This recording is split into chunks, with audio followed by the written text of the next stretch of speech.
Hello दोस्तों।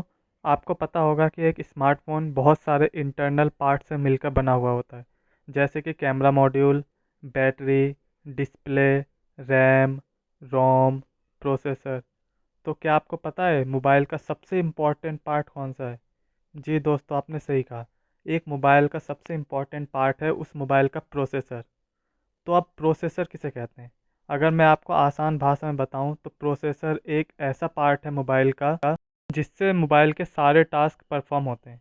कह सकते हैं कि जितना अच्छा प्रोसेसर उतना ज़्यादा अच्छा मोबाइल की परफॉर्मेंस होगी और उसका बैटरी ऑप्टिमाइजेशन भी उतना ही बेहतर होगा। अब आप कहेंगे कि बैटरी ऑप्टिमाइजेशन से आपका क्या मतलब है?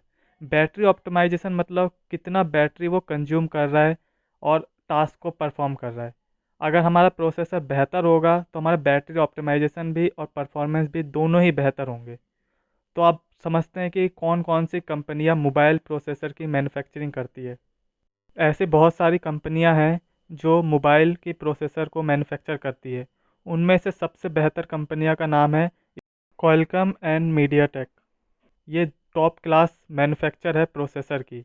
और भी कंपनीज है जो कि प्रोसेसर मैन्युफैक्चर करती है, जैसे सैमसंग।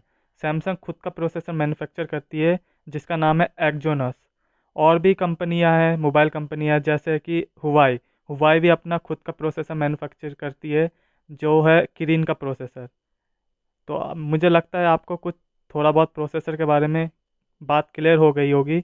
और जो आपको ये भी बता दूं कि जो प्रोसेसर जो मैन्युफैक्चर होती है वो किस टेक्नोलॉजी से क्रिएट होती है। तो जो प्रोसेसर क्रिएट होता है वो नैनोमीटर टेक्नोलॉजी से क्रिएट होता है। अब आप बोलेंगे नैनोमीटर टेक्नोलॉजी किसे कहते हैं? तो पहले आप ये समझ लीजिए कि एक प्रोसेसर जो होता है वो बहुत सारे ट्रांजिस्टर से मिलकर बना हुआ होता है। और एक ट्रांजिस्टर का साइज होता है, लेंथ होता है। वो जो लेंथ होता है वो मेजर करते हैं हम नैनोमीटर में।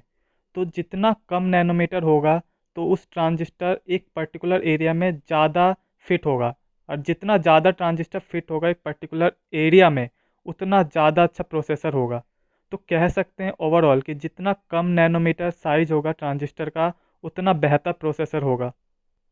जैसे आपने सुना होगा ये प्रोसेसर 14 नैनोमीटर टेक्नोलॉजी से बना है, ये प्रोसेसर 12 नैनोमीटर टेक्नोलॉजी से बना है, ये प्रोसेसर 5 नैनोमीटर टेक्नोलॉजी से मिलकर बना है। तो जितना नैनोमीटर कम होगा उतना ज़्यादा प्रोसेसर ऑप्टिमाइज होगा और उसकी परफॉर्मेंस भी इम्प्रूव होगी। जो 5 nm का प्रोसेसर है वो जाहिर सी बात है कि उसका जो परफॉर्मेंस होगा और बैटरी ऑप्टिमाइजेशन होगा वो बेहतर होगा किसी 7 nm वाले प्रोसेसर की। जो आजकल फ्लैगशिप प्रोसेसर आ रहे हैं वो बेसिकली 5 nm वाले टेक्नोलॉजी से मिलके बना हुआ है। जैसे आईफोन का जो A14 बायोनिक चिप है वो 5 nm पे बेस्ड है। वैसे ही एंड्रॉयड के लिए स्नैपड्रैगन 888 जो प्रोसेसर है वो भी 5 nm वाला प्रोसेसर है। तो मुझे लगता है कि आपको एनएम नैनोमीटर टेक्नोलॉजी समझ में आ गया होगा। अगर में जाके अपने डाउट पूछ सकते हैं, मैं आपके डाउट क्लियर करने की कोशिश करूंगा। अगर आप चाहें तो नैनोमीटर टेक्नोलॉजी के ऊपर मैं एक अलग से वीडियो बनाऊंगा जिसमें मैं आपको पूरी तरह का सब कुछ नॉलेज दूंगा नैनोमीटर टेक्नोलॉजी से रिलेटेड। अगर आपको इस वीडियो से कुछ जानने को मिला, कुछ नया सीखने को मिला, तो वीडियो को लाइक और शेयर कर दीजिए। और अभी तक आपने चैनल को सब्सक्राइब नहीं किया तो सब्सक्राइब कर दीजिए ऐसे ही बढ़िया वीडियो को सबसे पहले देखने के लिए। जब तक के लिए थैंक्स फॉर वॉचिंग।